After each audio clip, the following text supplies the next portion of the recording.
So I guess today is part 2 of this video. This is Tony Alati Casa Esmeralda, and yeah, we're probably planting Barbabietola Heirloom, and these are from Amazon .it, and they came actually from China, from Rose Ren. So I'm gonna try these ones out. Okay, so kind of lost these guys a little bit, and I don't want to lose them again, so I'm gonna kind of hold on to them.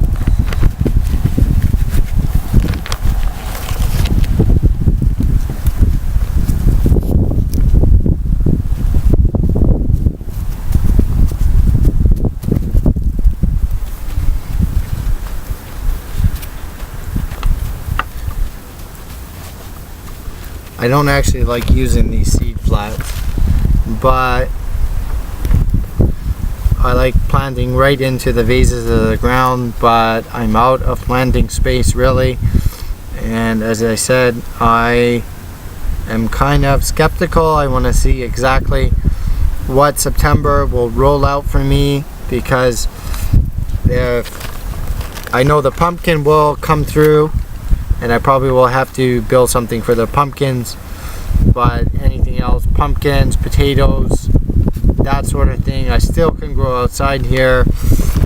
But anything in the leafy variety, I do not want to plant in September, and then all of a sudden I get in October a little bit of a frost come in here. And I know the pumpkin hermitage is very frost resistant, so I think I will be okay. Yes, we do get snow here in the Adriatic. It's only like for 1 or 2 days, so kind of comes in the morning in a big squall, about 5 centimeters, and then by afternoon the sun comes out and it all starts melting.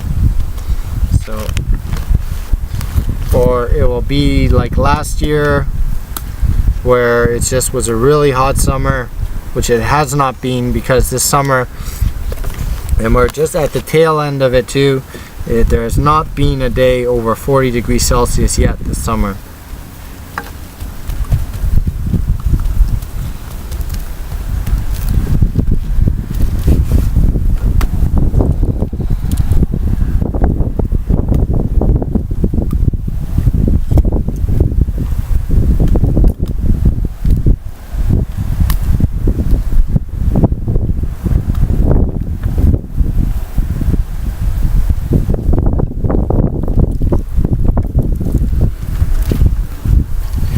This is why I don't like planting in these things, because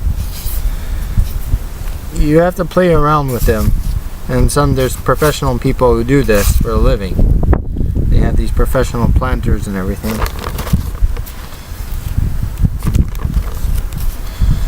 You know, it's just put the seeds down and grow. Just kind of sprinkle the seeds and then cover in a big vase or the ground or something like that. And you don't have to play around in this mud sand pile to plant. And if you're doing a large planting, this takes forever to do.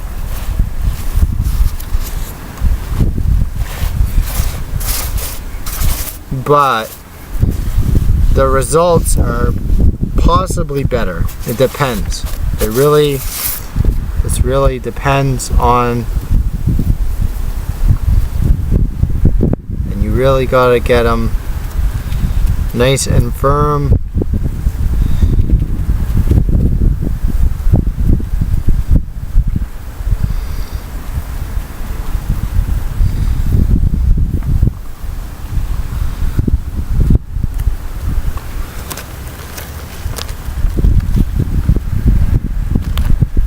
And then you lose soil and things like that. So it's some good planting soil. And you do need the potting mix for this. You need to get from a store or somewhere else. And I like to plant, as I said, I like to plant organic. And I'm kind of out of options today. I don't really have much more sunshine as I did I don't have the 33 Celsius temperature, so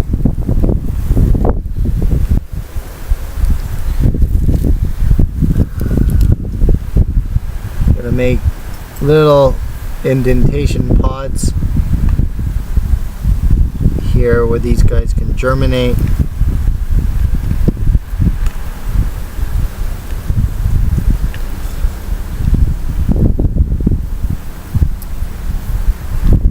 But what happens actually, if you get germination in these pods, they seem to root a lot better. They seem to you get really nice sprouts. You get really nice germination sprouting. And you can plant a lot in one area. So you can, like these flats can hold up to 50 seeds, where like you plant in one vase and then you just leave it. So there are several methods of planting, and this is just one that I wanted to show that I have not done yet on my videos, and this is one method that I actually don't like, because you're actually, as I said here, playing around in a sandbox, planting sandbox anyway. So these heirloom seeds, which are here,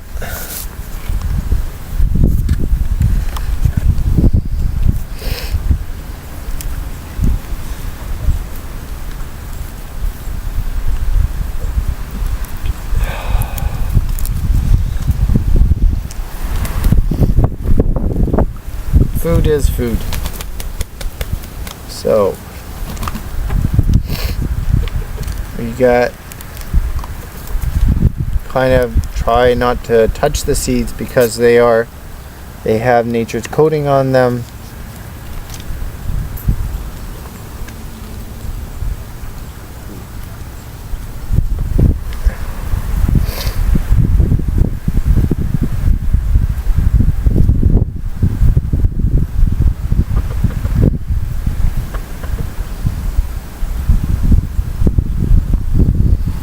I'm gonna have to touch these ones today and hope that they sprout. And what happens if you touch them,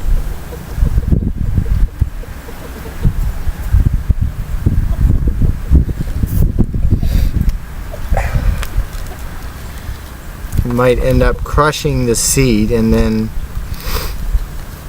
they will not germinate.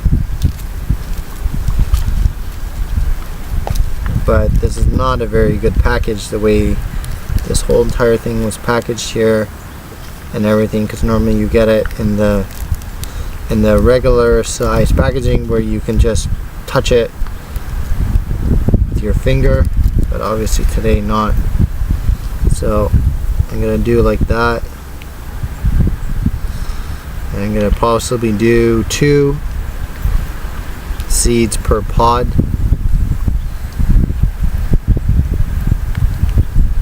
Lost a few there.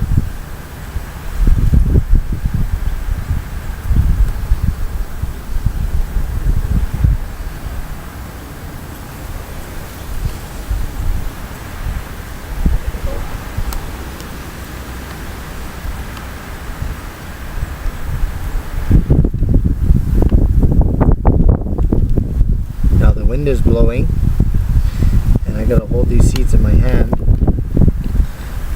They're trying to blow the seeds away.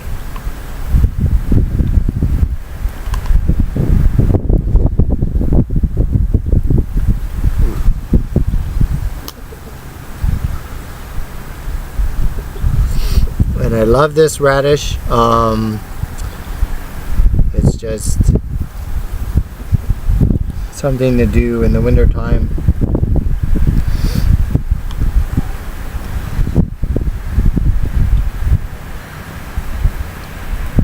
And the leaves are great for soups.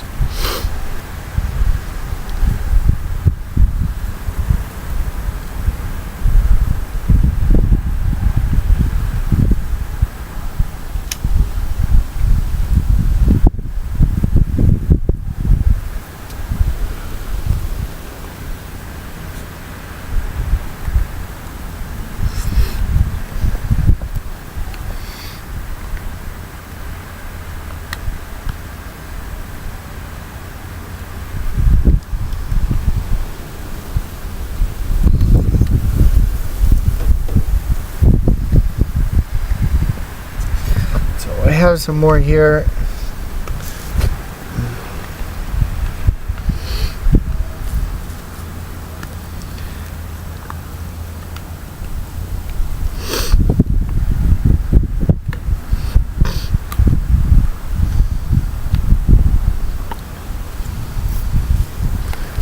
We'll do a couple per pod, and then we'll get some good sprouting.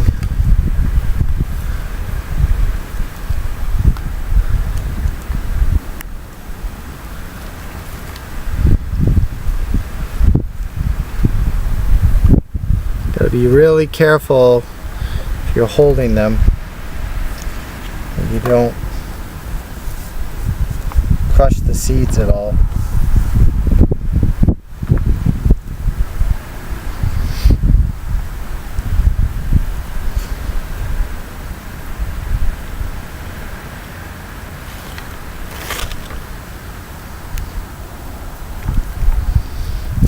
So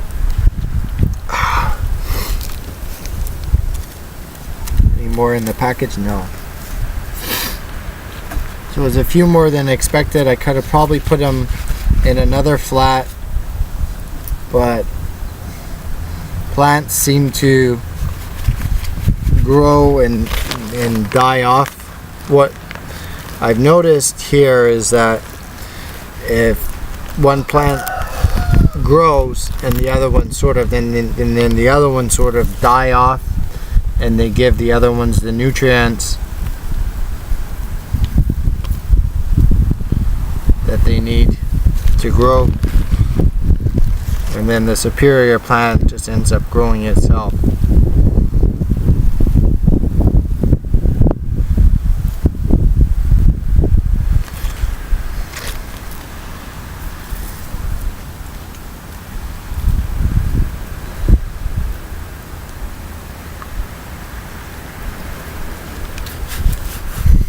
I'm going to go over here to my water barrel. I'm going to get a little bit of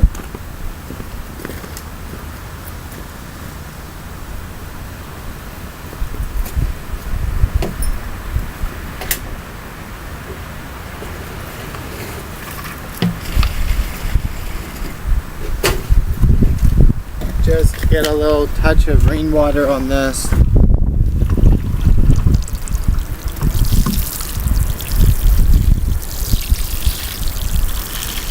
Not so that I wash the seeds away. That's pretty good.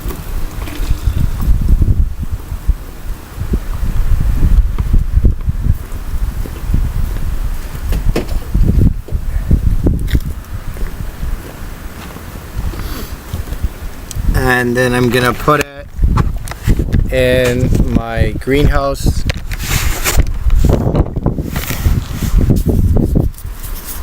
So here we go.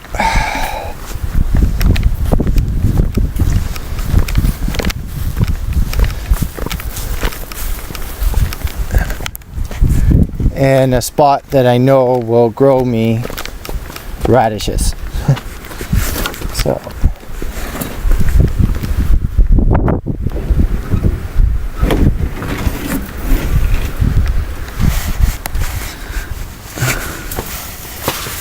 everything is just growing in here, so I have an abundant food supply for the winter, which is really nice. And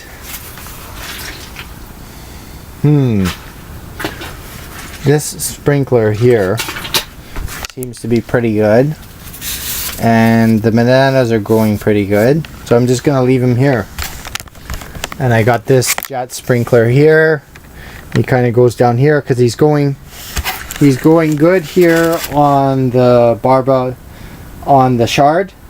And this is the Italian type of shard, which they call Bietola. And then this is the Barbabietola, which is the radish, is growing good.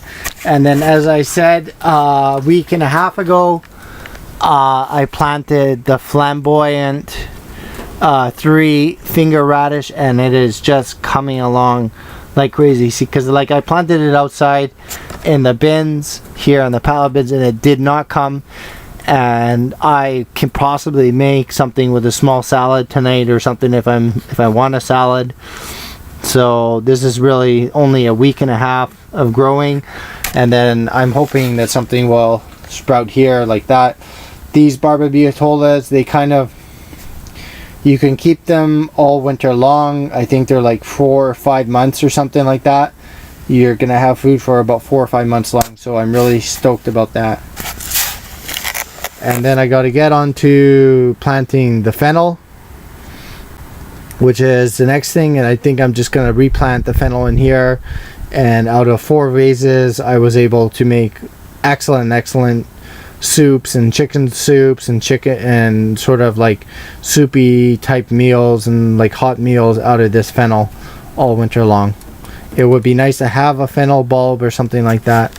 So it's all been good.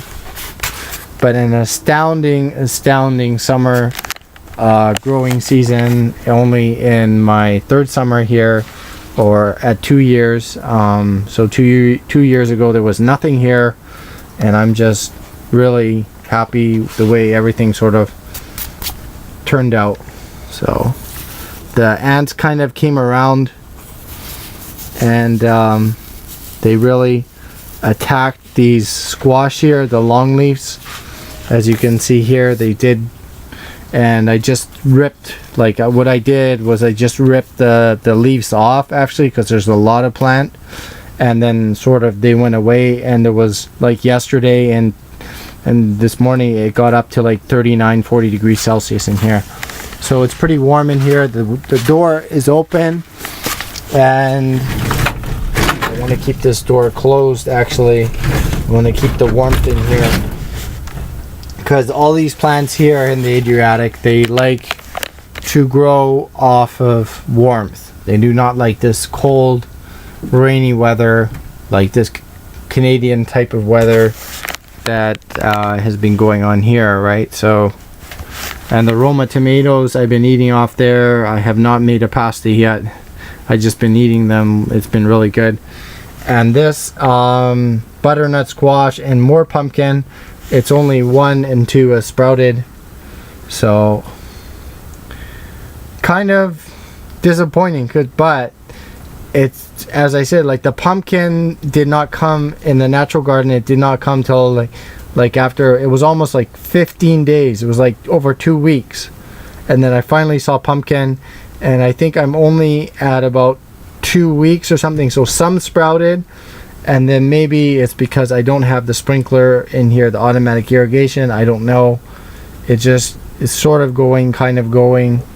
But if I get a few sprouts, then I will be able to have some pumpkin or squash in here in the winter time. And then this will be my backup pumpkin and squash for the winter, which I'm sort of planting now. So amazing growing period. Just really, and then the radish now down there sitting nicely and germinating. So okay, well, this is Tony and Letty Casa Esmeralda. If you like my videos, please do like and subscribe. Thank you for those who have liked and subscribed. If you do want to come and stay here, as I said, I've had guests now for the last couple of weeks. Actually, one professor from horticulture in Milan, he stayed here the other night, and he was just really stoked about me planting without any machinery, and the rootstock method, which he's never seen, kind of like the American type way of planting with the pallet bins and my garden here, and planting with hay. So he was really astounded on everything that I did here in the last 2 years. So, and also growing organic olive oil. So he had a nice evening here and a nice morning with the garden, and hey, we had a great time. So okay, so this is Tony and Letty Casa Esmeralda. Thank you very much for your likes and subscribe, and take care, and bye for now.